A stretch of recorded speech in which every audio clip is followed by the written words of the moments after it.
the great quote that's attributed to Lao Tzu, and of course it's 2.5 millennia old. So it's like whether who said what that long ago is, hard to tell. But anyway, the quote is to gain knowledge, add things every day.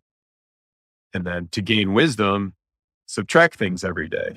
The fact that it still rings true and counterintuitive is some of the best evidence that left to our own devices, we overlook subtracting as a way to make things better. And of course, we're inundated with more information than at any time in history, but it's not like it's a new problem. He was still dealing with this issue of, okay, what's the important stuff? And how do you get to that essence? It's a beautiful quote and a helpful reminder for us. I'm Ranjor, and this is Remake, a podcast about design, systems, and society. In each episode, I talk to someone who's trying to change our lives for the better in some meaningful way, whether through a new product, new venture, or a new way of looking at the world. And I try to understand how they came to it, what makes them tick, and what we can learn from them. Today, I'm talking to Dr. Leidy Klotz. Leidy is the Copenhaver Associate Professor at the University of Virginia, where he is appointed in the schools of engineering, architecture, and business. He co-founded and co-directs the university's Convergent Behavioral Science Initiative, which engages and supports applied interdisciplinary research. Leidy studies how we transform things from the way they are to the way we want them to be. His research on the science of design has appeared in both Nature and Science, and he has written for The Washington Post, Fast Company, LitHub, and The Behavioral Scientist.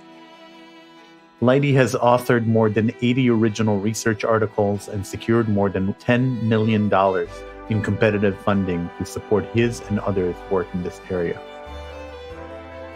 In this conversation, we discuss his early career as a soccer player, studying engineering, his aha moment when playing Legos with his son, which led to his breakthrough research and proof that people systematically overlook subtractive changes when considering a solution. We also talk about adding versus subtracting, his book Subtract, on adding as a strategy against entropy, on great examples of functional subtraction, subtracting in design and in civilization in general, on loss aversion as a possible driver, on minimalism, and many other topics. Leidy's insights are especially crucial for designers and has encouraged me to incorporate a moment of subtraction in our design processes. I think we'd all be better off if our products, our laws, our routines, and our homes occasionally got simpler instead of more complex.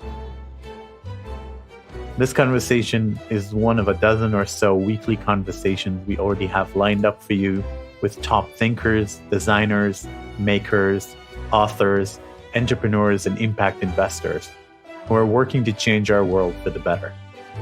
So follow this podcast on your favorite podcast app or head over to remakepod.org to subscribe. And now, let's jump right in with Dr. Leidy Klotz. All right. I'm sitting here across the screen from Leidy Klotz. Leidy, welcome to the podcast. Thanks, Ron. It's great to be here. So usually these days we start with what I call the COVID question. Tell us how COVID affected you in your life. So maybe start with where you are in the world. How did it affect you personally and then professionally? Yeah, I'm in Charlottesville, Virginia. So fortunate not to be in one of the big cities, so we could get outside and still be active and do things, which I think really helped. In fact, there's a lot of people moving from New York and Washington, D.C. to Charlottesville right now just because of this. And I mean, the biggest thing is that my wife and I, we have two kids, a 2-year-old and a 7-year-old now, but 6 during most of the pandemic. And so it was just bonkers. I mean, this thing which I'm totally sympathetic to, where people had to sit around and watch the COVID statistics and, think about how terrible everything was. It was the opposite experience for us, where we were just going so fast that there was no time to think about anything. And it was totally chaotic. I mean, I'm fortunate enough to have a job that I didn't lose, right? I can still be a professor and we were teaching online, but you're trying to do a job and have these kids at home. It was Mm. nuts. And it's still nuts, but it's not as nuts as it used to be. So it's getting slowly better. I was thinking that COVID had something to do with this question of subtracting that we were going to get into, where this is just recently came out about the great resignation, the wave of resignations. Mhm. And the Harvard Business Review wrote that according to the US Bureau of Labor Statistics, 4 million Americans quit their jobs in July of this year. And Wow. it's not even the peak. Like the peak was back in April, where is record breaking 10, almost 11 million jobs open by the end of July, and people were just quitting. And I was thinking, does this have anything to do with your return to a subtracting mindset?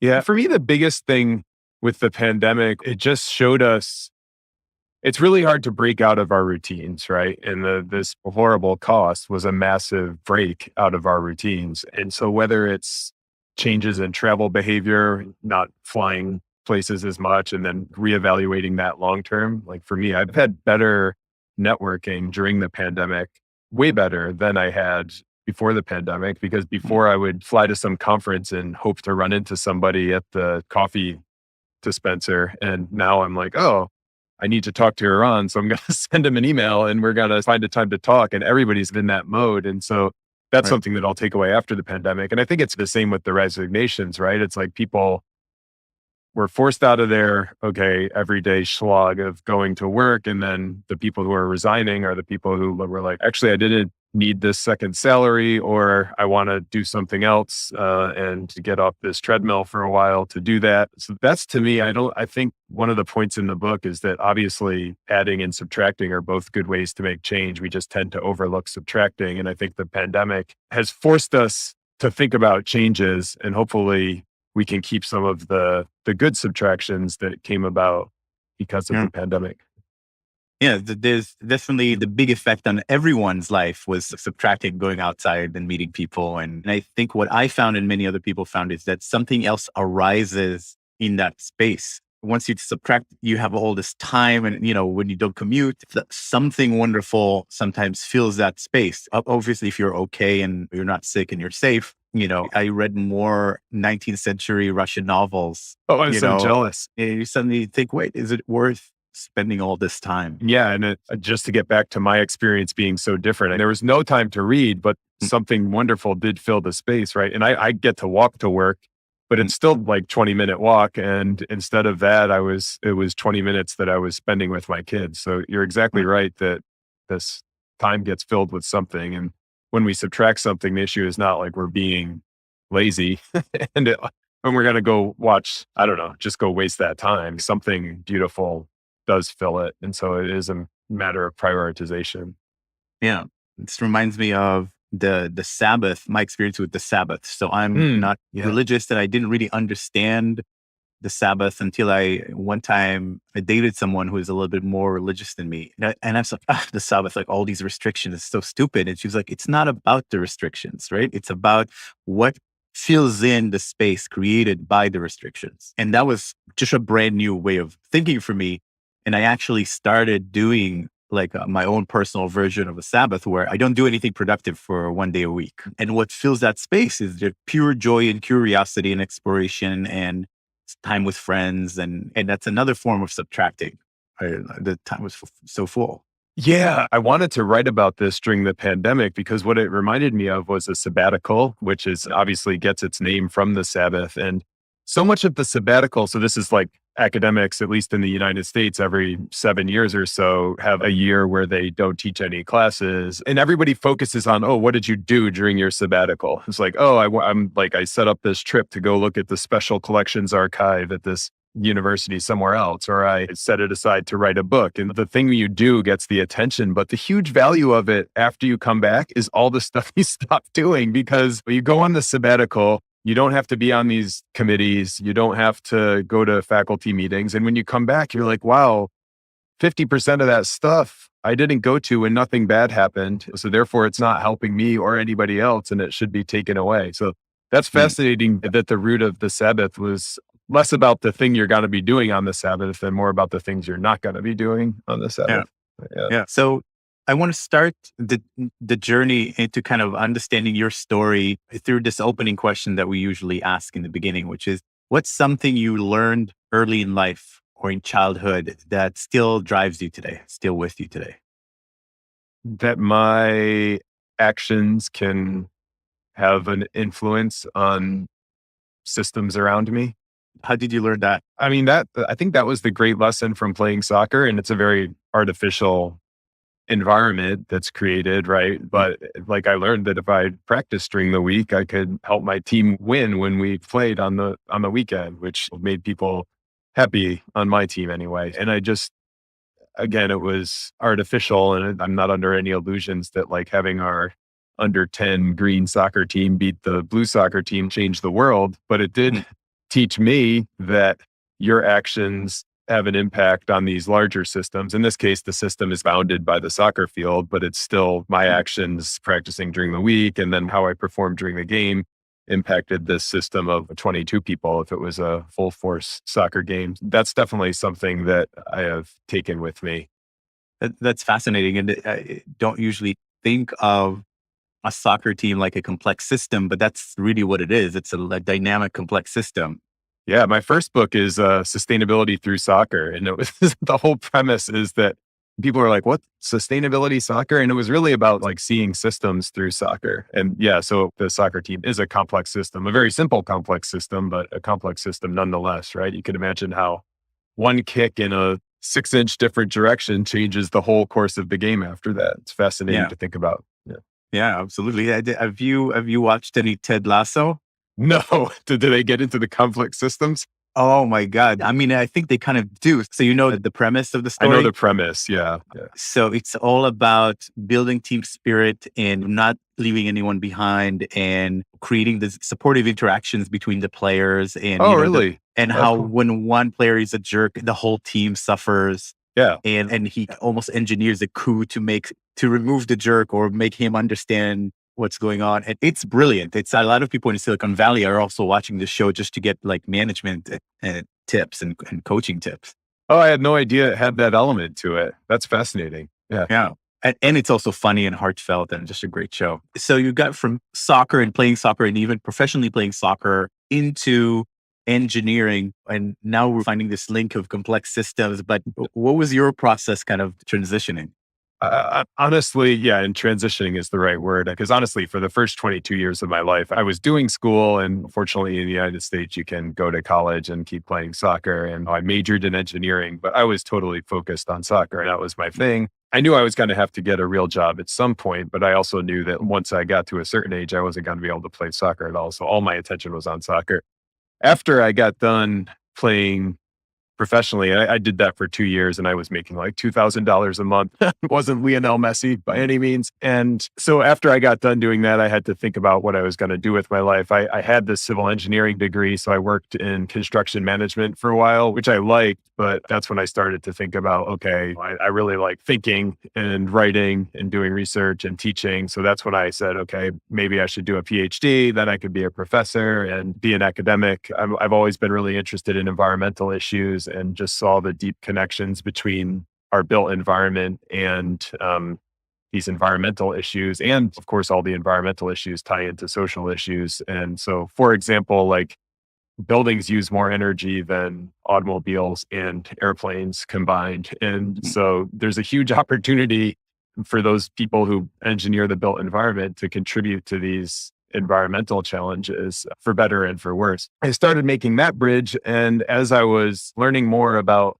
what was holding us back from making the more sustainable built environment, it became obvious that, yes, we need different technologies, but for the most part, we know how to do this. I mean, there's net zero energy houses in every country in the world. Maybe not every country, that could be an overstatement, but it's possible to do them everywhere, all kinds of climates, and we're not. And so what are the mindsets that are holding us back? And that's when I got really interested in how we think about design, basically. And I've been fortunate enough to get funding from the National Science Foundation. Once you have that, people are less concerned with whether you're fitting in these traditional disciplinary silos. And then I've had some great collaborators in behavioral science. Eric Johnson, who has a new book out called The Elements of Choice. He's the founder of choice architecture, basically. I've worked with him for the last 7 years or so. And so some great mentorship on the behavioral science side that's kind of helped me make this shift, I guess, bringing us up to the book and the research that supports the book, showing that when we go to design something, our first thought is what can we add as opposed to what we can subtract. You could see how that would have implications for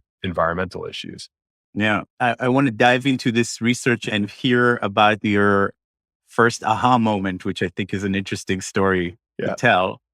I was playing Legos with my 3-year-old at the time, and we were building a bridge. And these were Duplos, so they're bigger than Legos, but we were building this bridge, and it wasn't level. I turned around behind me to add a block to the shorter columns to make the level bridge. And by the time I had turned back around, he had removed a block from the longer column. And so I'd always been interested in like minimalist design, but I'd never really honed in on this act of subtraction. I'd always been focused on the end state of less. But then right there in front of me with the Legos was this example of, okay, here's this situation, the unlevel bridge. And both of us were sitting there thinking about how can we make this better? How can we change it?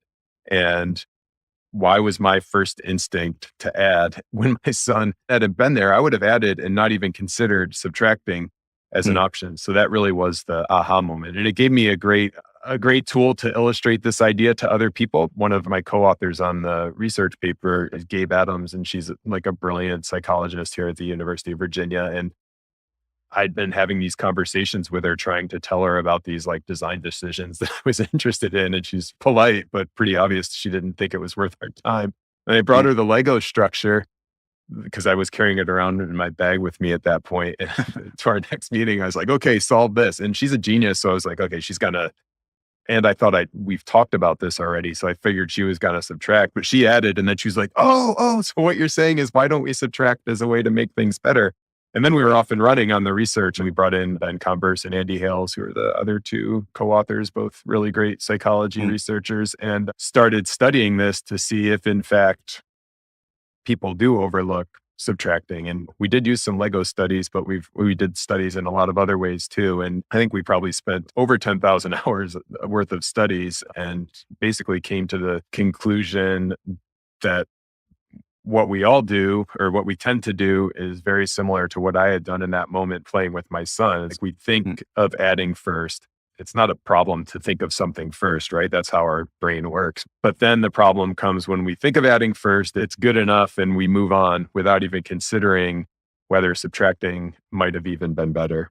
So the conclusion from all of this is that people systematically overlook the ability to do subtractive changes versus additive changes to solve the same problem or to improve a situation. The bridge, you could do both ways, right? It's not like it's worse to add, but our experiments, we got to the point where we're making these experiments that it was objectively wrong to add, so there was an example, my most convincing example, I think, is these grid patterns that we created where first of all, that nobody had worked with these grid patterns before. So you couldn't make the argument that like, oh, well, this is just something that happens with Legos because people are used to adding with Legos. The grid pattern, the challenge was to make it symmetrical from left to right and top to bottom. So you've got basically 4 blocks that you're trying to match up. And in one of the corners of the grid pattern, we would put extra marks. So the way to make it symmetrical was to either add marks to 3 corners or subtract marks from 1 corner. So it's obvious. And we said, do it in as few clicks possible. And even, some of these experiments, we offered monetary incentives for doing it the right way. And still more than half of people added in that situation when in theory, 0% should have. So it was not just causing people to think of adding and, oh, maybe this is an okay way to do it, but it was actually this tendency to add first and then move on was causing people to miss the right answer. So I read somewhere, I'm not sure if this is true or if it's scientifically backed, but that some people perceive sameness first and some people perceive difference first. And I've seen this experiment where you have 2 rectangles, same color, one standing, one lying down. And you show it to people. Oh, interesting. Yeah. And you say, do you notice anything about these 2 rectangles? And more than half of the people would say, you mean that they're the same shape and color. And then a smaller minority would say one is standing, one is lying down. And that's the first thing they notice. And Oh, so, cool. Yeah. have you seen anything like this? And do you think that it's something like that could be related? I don't know. So we tested this in different cultures. And Mm, again, no culture maps exactly onto noticing sameness and differences, but there is evidence that different cultures, some focus more on the system, whereas some focus more on the individual parts, for example. mm, So we tested this in Japan and Germany, and there was a little variation between Japan, Germany, and the United States, but not statistically significant. And the variation within the countries was actually more than the variation between the countries. I do think that mm, there's room for exploration of what are the factors that make some people good at this better than other people at this. We also looked at the data demographically. Again, this is a really blunt thing to do, but we mm, didn't see that like women were better than men at this or any age related things. One of the advantages of our research was that there were 18 different studies that ended up being in the paper. And so the grids, if you do think that the sameness and differentness on the grids, we had a Lego study where the right answer basically involved subtracting one block, the wrong answer involved adding 8 blocks, and it couldn't really be explained by the same different thing. But uh, I think it's really interesting, and I do think that there's tons of room for exploration of what makes people better and worse at this, because I think there's still really useful insights to find there. But I find this sort of intuitively fascinating and it feels intuitively important, but I would love to kind of make it explicit. Why is subtracting even important? Why is it important that our minds goes to adding instead of subtracting? What's the implications? We're overlooking half of our options, basically. That's the problem, right? Because we're systematically underusing one of the most basic ways to make change. That's the Mm, problem. And again, that's still pretty abstract, but I think that to me is the core issue. It's not that subtracting's better. Maybe subtracting isn't even better in half the cases. It could be less than that, but it's that we're not even considering this. And it's this fundamental option that we have anytime we go to change something from how it is to how we want it to be. And this mm, is a podcast about design. And there's, Herbert Simon, that was his definition of what design was. I know there's a lot of different definitions of design, but it's a pretty good one, right? Trying to take something and change it from how it is to how we want it to be. And that's this unifying thing that everybody's doing, whether you're a policymaker, whether you're designing products, whether you're an engineer designing bridges. mm. And if in that ubiquitous act, we have a blind spot, that's problematic. So I want Yeah, people to be able to consider it, and then it can go through their expertise to see if it's the right answer. But if we're not yeah, considering it, that's not even going to happen. yeah. No, it's absolutely right. But at the same time, so I was thinking before talking to you, and I think this instinct is something that goes really deep, partly because life itself is additive. The ecosystem is additive. When an ecosystem gets dramatically simpler, we see it as a tragedy, right? With like extinction. And when societies get simpler, we view it as a dark age, That's right? true. And in nature, there is this process of pruning that happens, but it's done by predators and disasters. It's not done by intentional action on your own self, right? Or on your own species, like when the ecosystem suddenly gets pruned. Yeah. What are your thoughts on that? The biology of subtracting. I think it's totally true. And I think it's one of the best explanations for why this may be the case, right? One of the ways we develop heuristics or these shortcuts for making decisions is based on what we encounter. And when we walk around in the world, we're encountering a whole bunch of evidence of adding, right? I'd also say though that I think evolution's a pretty good metaphor for how we could think about using adding and subtracting, and that they're complementary approaches to making change. And evolution works by a combination of these adaptations, which are additive, right? And then selections, which are the pruning. And I take your point. It's totally true that often this pruning is a disaster for the pruned thing. But if you're at the level of ecosystems, often, and the natural prunings anyway, tend to be good and strengthen the ecosystem. And I'd also like within our own bodies, we don't do it consciously, probably. We're not like cutting out our appendices, but our Right. bodies do use pruning some ways too. Like our brains, for example, when you sleep, one of the most useful things that happens is like these microglial cells basically prune unused synapses, and that allows the synapses that are being used to be strengthened. Yeah. So evolution does use both, but I do think that there are very biological reasons why this is happening. Also, if you think about just our innate desire to acquire food, right? That's helped us pass down our genes over generations. And when you think about, sure, humans deliberately stockpiling their pantry, that's a thoughtful act, but pack rats stockpiling nuts, that's not a thinking and planning act. That's just an instinct to stockpile stuff. So you can see that carrying over into like hoarding behavior.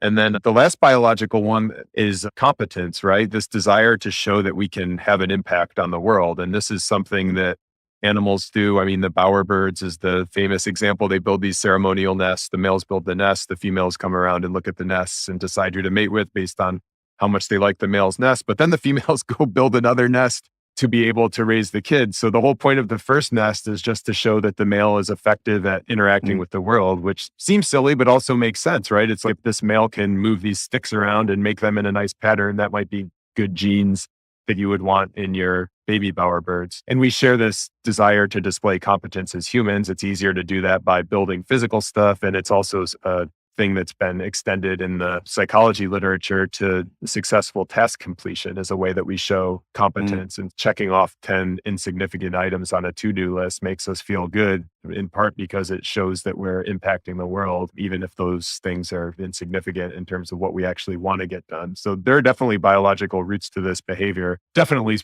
maybe too strong of a word, because it's not like you can do empirical studies of the biological reasons, but it sure seems like the biology partly explains this. Yeah. This makes me also think of autophagy. I think I'm saying this right, where when you are low in calories, the body starts pruning the weakest cells. Oh, And really? So that's how fasting works?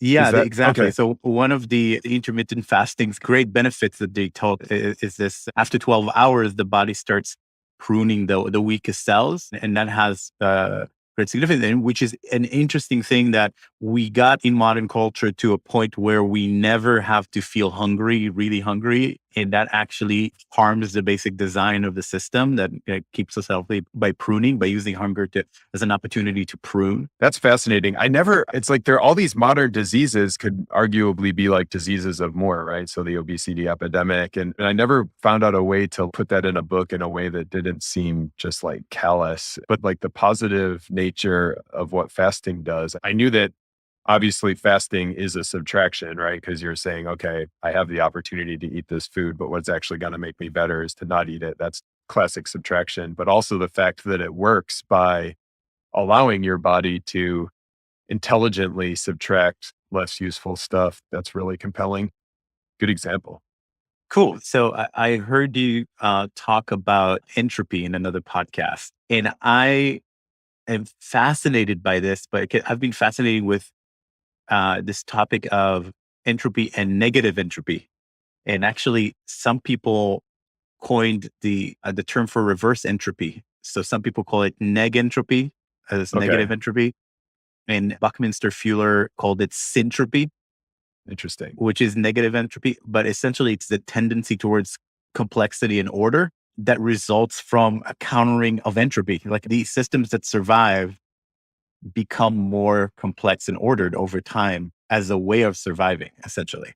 Because they're intentionally, or they're adapting to work against entropy? Is that so? I think the theory is that they need to be very good at exporting entropy in order to survive. That entropy they're exporting has to become something new. Right. So yeah, I feel like in that sense, like that's another layer of, hey, if I'm going to tear down something, that was potentially a venue for this entropy to move away from me, and now this entropy will come back. So it's almost like instinctually we shy away from destruction because it represents entropy. Yeah, I don't know. It could be. I think one thing is that the subtracting that we're talking about is not. yeah, it destroys one thing, but overall, it's making the system better. And I guess Yeah. from a systems theory, it depends on where you're drawing those system boundaries. But when we're talking about it in terms of humans deliberately making decisions, or the human thought process, it becomes, okay, the human is asking, what can I do to make this thing better? And so any kind of taking away is in service of the larger system. But I do think that there are possible explanations and definitely implications of this underuse of subtraction, right? Because both of those, no matter what's happening with entropy and what did Fuller call it? Syntropy? Syntropy, yeah. Syntropy, yeah. It's the same reality where that's the world that we live in, right? And so your people, and again, the research that we have is just on humans' thought process and not on how the whole world works. But it's like humans' thought process get formed by the world that we're in. And so if they're surrounded by this entropy behaving one way or this entropy behaving another way, they're gonna, learn from that. But also going in the other direction, right? Because you could say that, okay, these individual decisions or this tendency to overlook subtraction in all of these cases where you're trying to change something from how it is to how it could be is definitely like moving the larger system in a certain direction. And this is going out of, I don't know, this is taking it a little away from entropy, but it's that decision over and over again is partly explains like why we're going past these planetary tipping points, right? And I don't know if that's people systematically overlooking subtraction or just choosing against it, but it's like a lot of these environmental problems are problems of adding being the dominant way of trying to make things better. Yeah. And I don't know, does that satisfy I'd love to hear more on the entropy stuff, and that's not my wheelhouse. So if you have more to say there, I'd love to hear it. Yeah, I mean, my interest is very kind of diverse. You can't put it into a specific scientific framework, but it's definitely, people talk about entropy in information theory. People talk about it in physics, but essentially what's interesting is this seems that these systems develop in layers and spheres inside spheres, systems inside systems. And if you're always only adding and you're never going back and maybe making sure that it's built on a right foundation, but you're always like, your instinct is always to grow, that could end up creating less sustainable, less stable systems. And what you zeroed in on is such a great, elegant explanation that we're just wired to prefer adding. So I'd love to hear like some of your favorite examples of, I guess we can call it functional subtraction. Yeah, positive subtraction. Yeah. My favorite example is the balance bike, definitely. So these are the little bikes for toddlers. I don't know if you've seen them, but they basically allow a 2-year-old to ride a bike. And actually, my daughter was on it when she was 1.5 because she has an older brother. And the way it works is it's a really small bike, obviously, so they can get their feet to the ground, but then they subtract the drivetrain. And this guy, Ryan McFarland, he's the inventor of Strider bikes. And there's this great case study written up about how he thought of it. He was basically trying to make it lighter. He wasn't trying to get rid of the drivetrain, but he keeps asking himself, what can he take away to make it lighter? Eventually comes up with taking away the drivetrain. And now the kids can ride this bike they're basically using it like a Flintstones car. So they're propelling it with their feet and they balance. It's astonishing how fast they can go. And it seems like a trivial, kid's bike, who cares? But now the kids can ride bikes for 2 extra years in their life. It's a beautiful thing. And then when they go to transition to a big kid bike with pedals, they already know how to balance. So they don't need training wheels. And so like when my son switched from the balance bike, I just took him up to the top of a gradual incline and he's just coasting down on his big bike. And then he starts pedaling and he's off. So it's a really cool invention. And the reason, it's functional subtraction, but it's also evidence of how we tend to overlook subtraction. This market opportunity has been there for 100 years, where you could have sold bikes to 2-year-old, parents of 2-year-olds, but nobody thought to take away the drivetrain. Of course, the first bikes didn't have a drivetrain, but that wasn't able to be ridden by a kid. And then once you had the drivetrain on there, you had all kinds of bike innovations, from training wheels to those little cabooses that you can pull behind a bike, and fatter tires, fatter tubes, everything. But nobody thought to take away the drivetrain until Ryan McFarland did. And now you've got this amazing invention that's better because of subtraction. Yeah, that's a wonderful example. And when I remember, like, I have traumatic memories as a kid with removing training wheels. It was like, I Yeah. was able to ride this before, and now I'm being told that's not how adults do it. So we're going to take these wheels, and then I keep falling, and it's not a pleasant experience. Yeah, it's Uh, true. I fell through probably the closest I've ever come to dying was doing that. I fell through like a plate glass window in my garage because I was trying to learn how to ride my bike. And uh, yeah, yeah, so I have three examples that I really love okay. for what I would call subtract. So one is the Netflix server called Chaos Monkey. Have you ever heard of that? No, it's a good name though. It's a wonderful name. So Netflix, from the start of building their video platform, they knew that uptime and being very stable, very reliable was the utmost important. And Okay. their genius engineers came up with this solution. They built a server called Chaos Monkey that shuts down servers at random, not in their staging area, but in the real world of Netflix. So the architecture of Netflix evolved knowing from the start that any server could go down at any time randomly, and they do this to themselves. That's awesome. And so they just basically built in these outages and then the system figures out that it can deal with it if there's an outage that wasn't built into the Chaos Monkey that deals with Yeah. that too. That's Yeah, amazing. exactly. This is the same problem with civil infrastructure, especially with like roads and bridges and that kind of thing. And it seems like you could try something similar there. Anyway, I love that one. That's great. What are your Now, other two? the other two are less dramatic, and one of them you already know. So just, I love laws with expiration dates where you have to actually choose to renew them if they were successful. So that keeps the body of law from ballooning. Yes, Um, and I think that's the general lesson to take away there with subtracting is like, okay, this is hard to do on our own. So just build in points where you're going to be reminded of it. It's going to be impossible to forget. And then you can consider, do you want to keep the law or do you want to get rid of the law? But at least you're considering it. So yeah. I really like that one. And then I already heard you speak about Marie Kondo and her cleaning up and creating space. What she does really well, I think, is she gives you the emotional tools of doing this. First is, what is the bar that everything has to pass? So does this bring me joy? Is a very clear bar. If it doesn't, just get rid of it. Mm-hmm. And then she actually helps you say goodbye. So you say goodbye to the objects that you let go of, and you thank them, and that helps you deal with that loss aversion that you also talk about. So I think there's a reason why her system is so successful. It's not that she knows something about organization that we don't know. It's that she's created a system to handle the emotional process.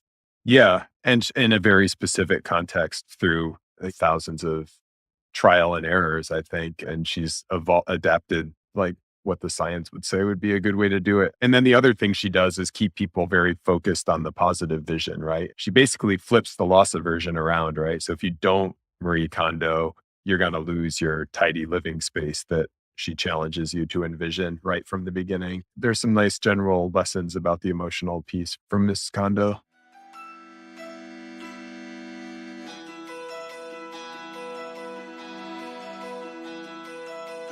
You're listening to Remake, a podcast about design, systems, and society.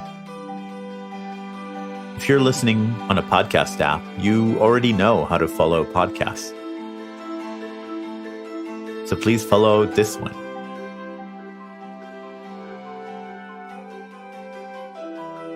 If you're listening in a browser, just go to remakepod.org to find links to all the major podcast players where you can follow our show.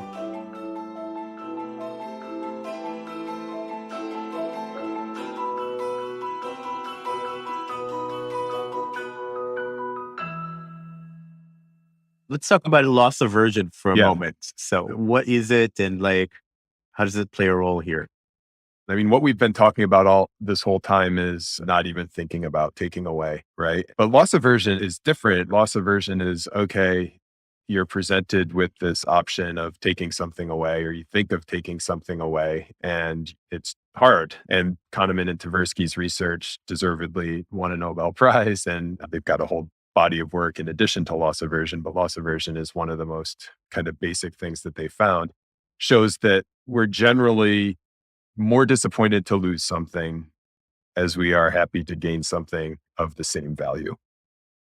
One of the experiments they used to demonstrate this really helps people understand it. So they went into a classroom, gave half the students a mug randomly, and then asked people what they would be willing to buy a mug for if they didn't have one, and what they'd be willing to sell a mug for if they did have one. And the people who had just been given a mug wanted twice as much as what the people who didn't have a mug were willing to spend. And the only difference between the two groups was that one group had just been given a mug. And so the only way to explain this kind of different valuation was the having of the thing. And this is like really robust across a lot of different contexts. And so where loss aversion ties into what we've been talking about, I think it's really important to know that even if you get past overlooking subtraction, and that's our unique research contribution, I mean, the book goes into much more about like all these other barriers to taking away, and loss aversion is really strong. And of course, we've talked about how the subtractions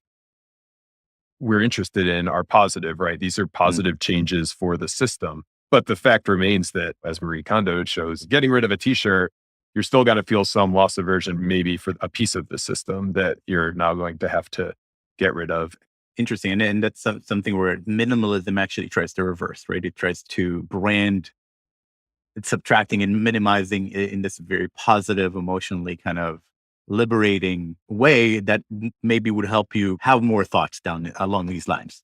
Yeah, I agree. And I think that the one downside of those philosophies is not a downside of the philosophy, because I think you're exactly right. It's like this brands the thing in a positive way. But you could conflate minimalism with just the end state. And I think that's maybe one of the reasons why we haven't subtracted as much, right? Because you think, oh, like minimalism, that's just about not having a bunch of stuff in your house. And you can do that by just not acquiring stuff. But really, in most of these challenges, we're too busy. We need to take away some things. And I think that oftentimes, like minimalism, it gets focused on the end state and distracts us a little bit from the harder actions to get there. Because one of the reasons it seems we haven't achieved minimalism is because it's harder. It's harder to think of. That's what our research showed, where it's not that people can't think of subtracting. It's just not their first thought. So to think of subtracting, you have to think more. To pull off subtracting unintentionally, these philosophies like minimalism can make it seem like this has got to be easy. And I think it's exactly the opposite. It's in fact harder than just continuing to add as our default state. Subtracting, you've got to fight against it. Yeah. So I want to get into all these topics with subtracting in design. But before we go there, I want to kind of show the impact on civilizational level. You talk about the civilization like acting as a loop with subtracting and adding. I would love to hear kind of how you see these topics on a civilizational level. Yeah, and this was something I had to research a lot for my book. And what you learn is that basically, yes, there's biological evolution that we're all very familiar with. And of course, there's culture moves forward too. And it evolves at a much faster rate than biology, because basically, instead of adaptations and selections in biology that you're relying on, in culture, an idea can be the thing that gets put out in the world that then becomes like the adaptation and then the selection. So it can happen really fast. And so then looking at adding and subtracting through this lens of cultural evolution, just go back to the dawn of civilization, right? And of course, there's the physical things that are getting built, the shelter, the cities. And then there's also the forms of adding information ideas, right? With writing and organized religion. All of us have come from these first cultures, and all of these first cultures were founded on some very additive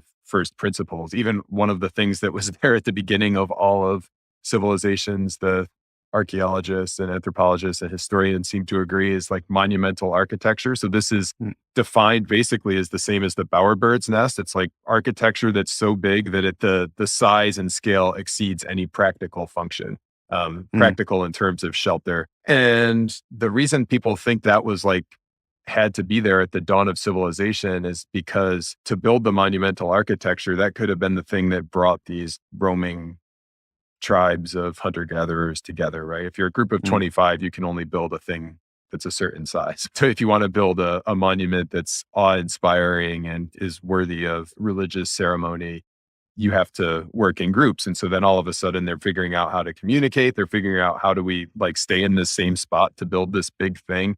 So now we need to have farming. And so even this very like elaborate form of adding and very physical form of adding was there at the beginning of all of these civilizations. And then another basic thing with cultural evolution is that civilizations that expanded are the ones that became us, right? When the Roman Empire overtakes a band of hunter-gatherers, it becomes part of the Roman Empire. And then here we are. So there's that part that's very additive in the culture. And then the last thing is just, we've talked about it a little bit already, but the culture that we move around in, right? And we've got all these examples around us of how adding has been good for society. I'm not denying that it's been good for society. So like, here's this city that helped us make progress. Here's this language that helped us make progress. Here's this book that has changed the world. And what's not around is as much evidence of the subtractions that have helped us. And I'd also point out that just from a cultural evolution standpoint, this is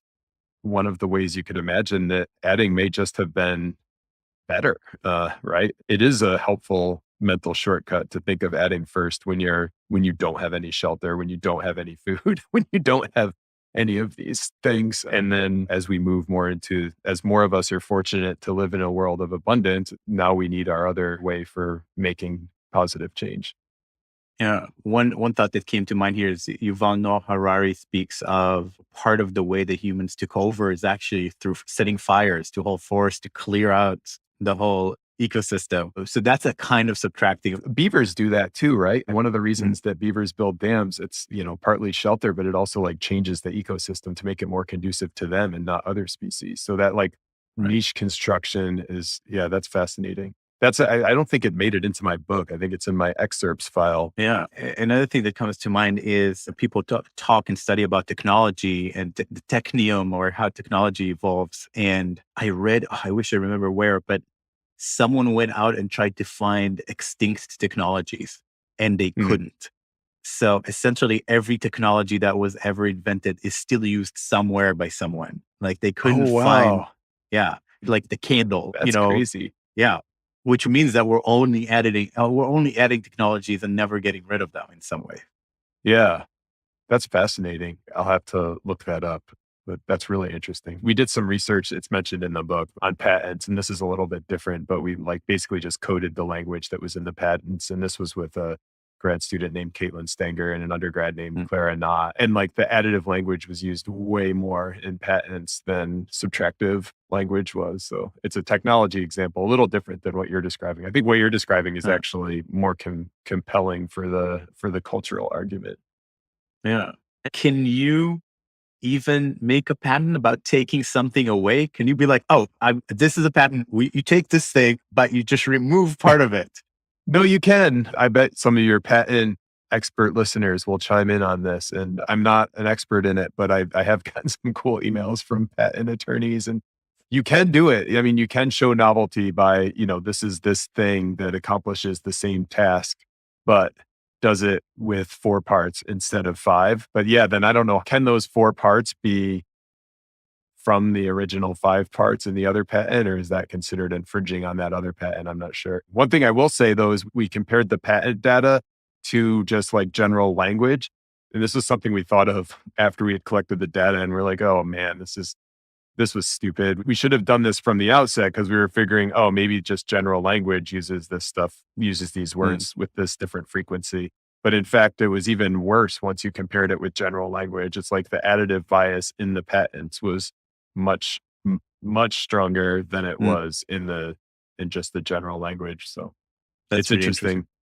Yeah. So let's talk about subtracting in design, maybe broadly, design thinking and problem solving. Where do you see it fitted into existing processes? How would you like designers to change how they're doing, what they're doing? What's the right way to bring this into the process?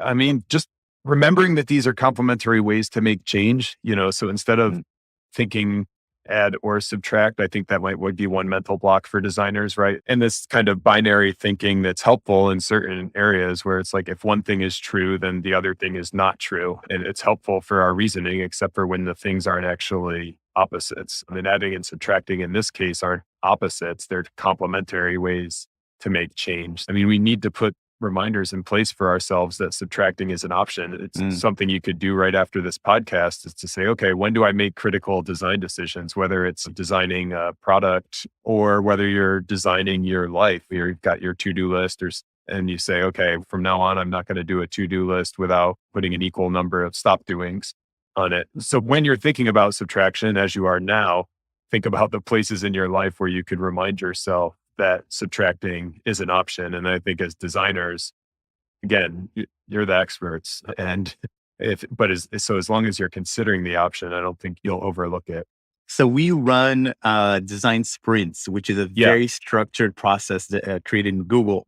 And I am just tempted to add an exercise into the sprints that we do where literally everybody proposes one thing that we could just take out and pitch it. And then we choose maybe 2 or 3 things to actually take out of the prototype and see if it still works without it. Yeah.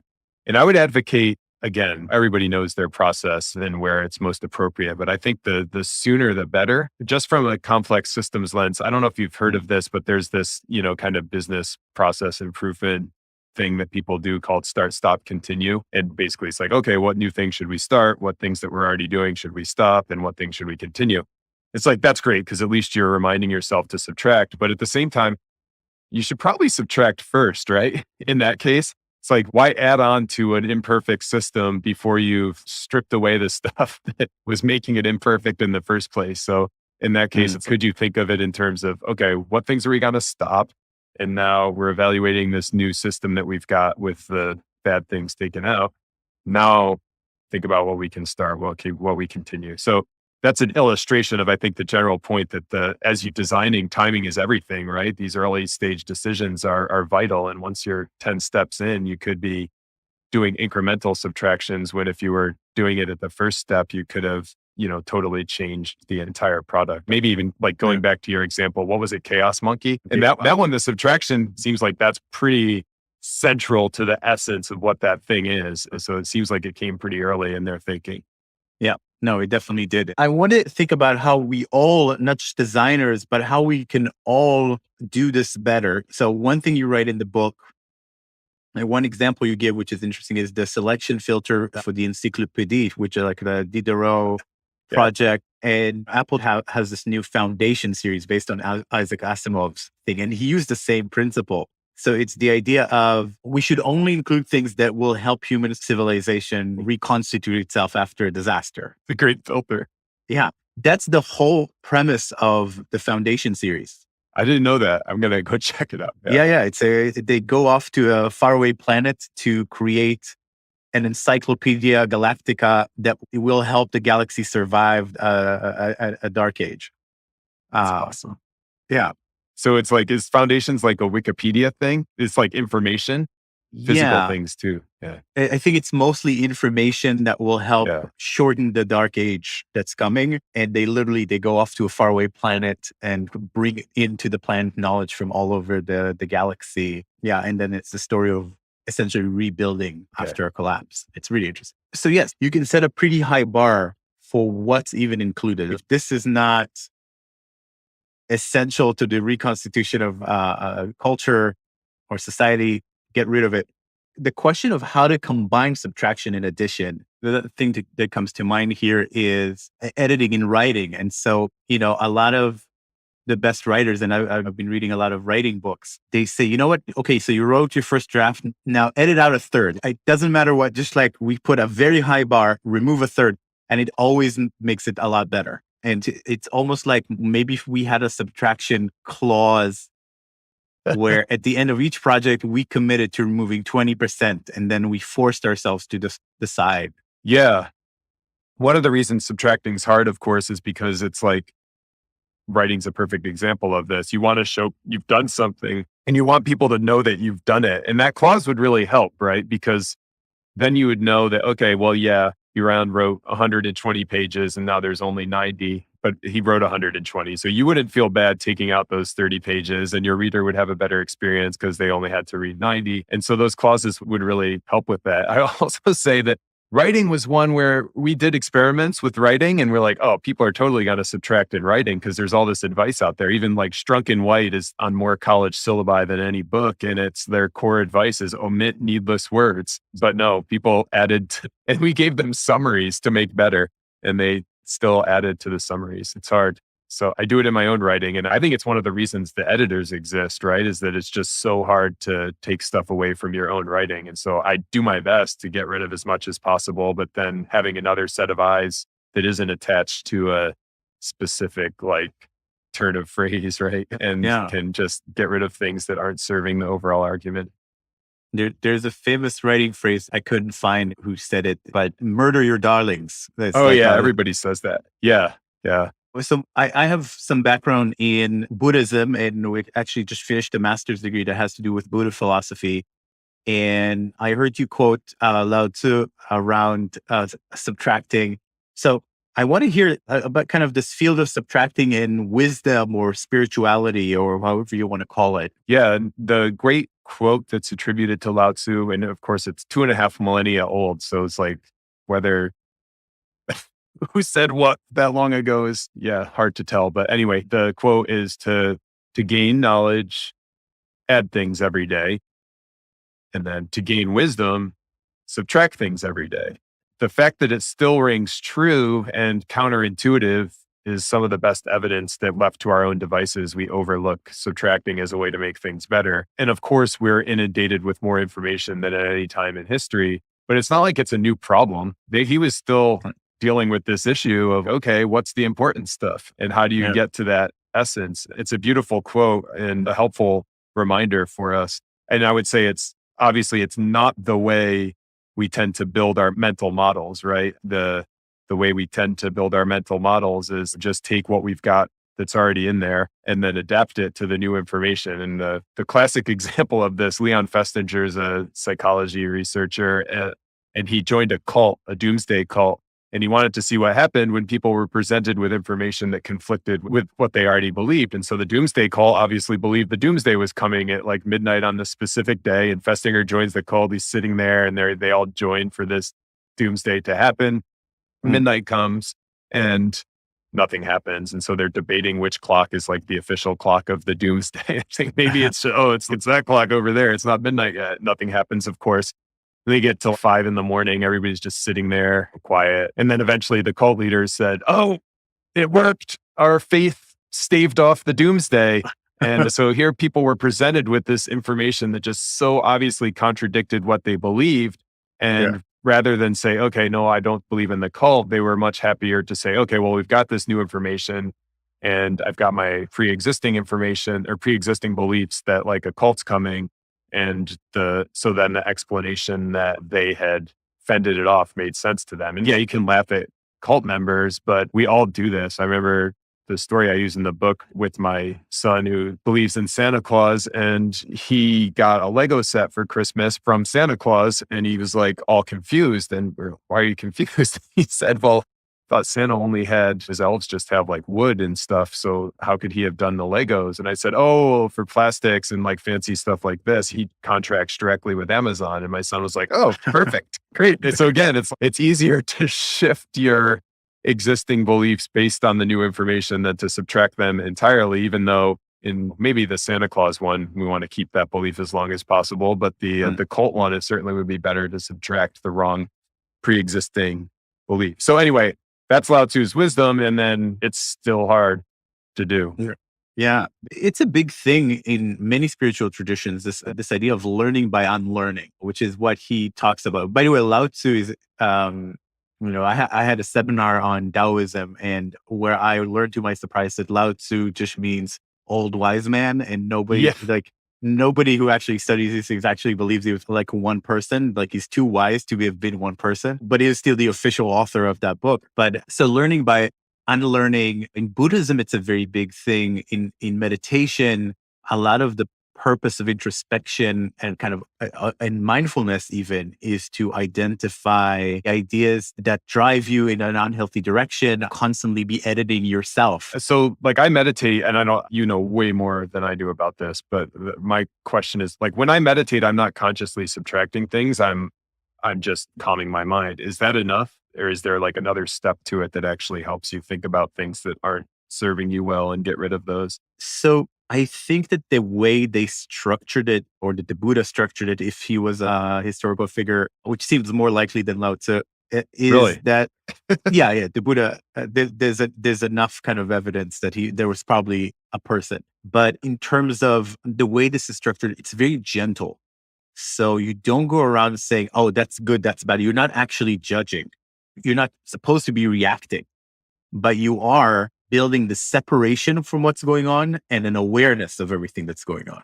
And you're trying to not think, but thoughts come endlessly anyway. But the act of trying to steer clear and not engage almost highlights every thought and makes you aware of it in a much more interesting way. And the word sati, which was translated into mindfulness, is also the word for remembering. So it's also the word for it's essentially noticing enough to be aware of what's happening. And there's infinite meditation techniques and infinite traditions, but I would say introspection is key to all of them, and being aware of your thoughts as they happen, as opposed to just being in them, is a core component of all of them. It's not the subtracting itself, but it's the awareness of the medium that leads to then being more wise in your choices. Yeah, that's great. And I mean, that is something I talked about in the book with complex systems. I mean, one of the reasons we don't subtract a lot of times is because we don't even recognize the situation. In social systems, for example, it's like sometimes racism is invisible. And so how do before you can subtract it, you have to identify that, hey, like this is in fact systemic racism. It is the same with the thoughts that are in your head. You're never going to question your own beliefs if you don't even know what those beliefs are. And so there's this quote from the book of Great Learning. It's called The Great Learning. And this is attributed to Confucius, but I think it ties in so beautifully that I'm going to maybe read and then see your reactions. Things have their root and their branches. Affairs have their end and their beginning. To know what is first and what is last will lead near to what is taught in the Great Learning. And then he talks about this model of this kind of tree or this kind of thing that builds on top of each other. So he talks about the ancients who wish to illustrate virtue throughout the kingdom first ordered their own states. Wishing to order well their states, they first regulated their families. Wishing to regulate their families, they first cultivated their persons. Wishing to cultivate their person, they first rectified their hearts.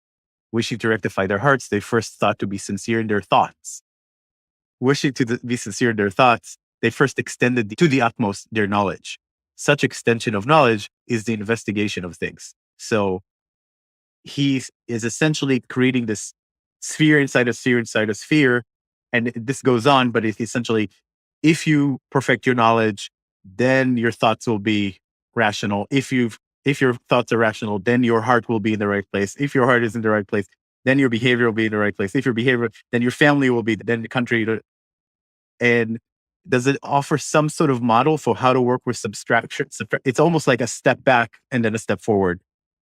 Yeah. And also just like talks about it's really maps almost exactly to how people think about behavior change in general, right? It's like that this happens in a bunch of different levels. And of course there's interplay. The society that you're living in shapes the knowledge that you have just as much as the knowledge that you have shapes the society that you're living in, but that this is a tool that can be used at all of those levels. That quote is a really good justification for why anybody studies thought processes, right? Is there another specific one to, subtracting as a way to make them better that Confucius was getting at there, do you think? I think that there's an implication that if you have trouble at a certain level, sometimes the source of it is at the previous level.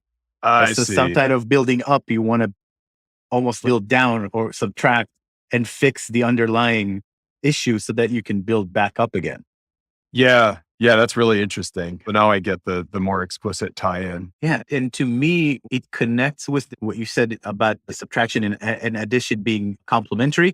And then the question is, when do I use which, right? And so one answer could be, if you've got a really solid basis, you can build on top of it. But if the basis is shaky, you might have to reform it or subtract some parts of it before you can build up. And that brings me back to your bridge, which was, she did not have a solid foundation. Yeah, that's great. And I think that's a little problematic too, because this is a heuristic, right? So it's a mental shortcut that we're going right to adding. And all of these mental shortcuts we're more likely to use the less we think, right? So I don't think this is the case for every situation where the foundation's unstable, but where we're like mentally unstable, right? So like mentally unstable in the case of, I've got a newborn, for example. I don't have a newborn right now, but when I had a newborn, I'm sleep deprived. I don't have a lot of time to think. I'm not on a solid, like, personal knowledge foundation. And so then the decisions I'm making, I'm even more likely to add there. I'm not likely to think about like, okay, what can I do to simplify my life? This is the time when we need it most, subtracting, when things aren't stable.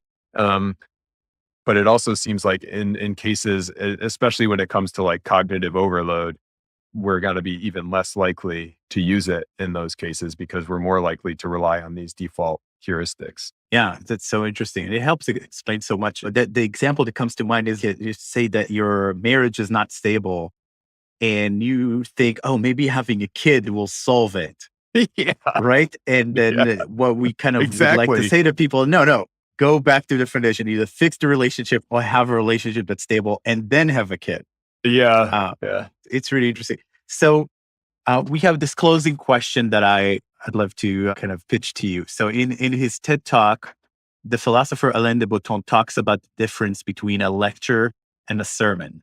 A lecture being the modern secular way of doing things, giving you a little bit of information and you can make up your own mind. And a sermon, which he claims is something that we're missing, is like this more urgent plea to change someone's life. This is really going to take you to a better place.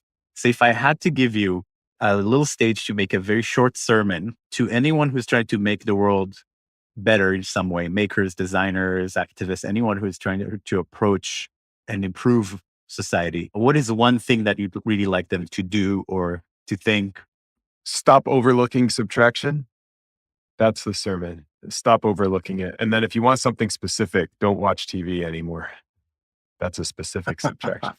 Don't watch TV anymore. So I would love to hear more about that. We started this conversation with, hey, when you find time somewhere, when you subtract some activity, something else has got to fill up that time. And I think in 90% of the time when you subtract TV, it gets filled with something that's more valuable for the world than watching TV. 90% of the time. I'm still going to check out Ted Lasso. Nice. Yeah. I do think Ted Lasso is an exception. So thank you so much, Leidy. This was a wonderful conversation. I appreciate your time.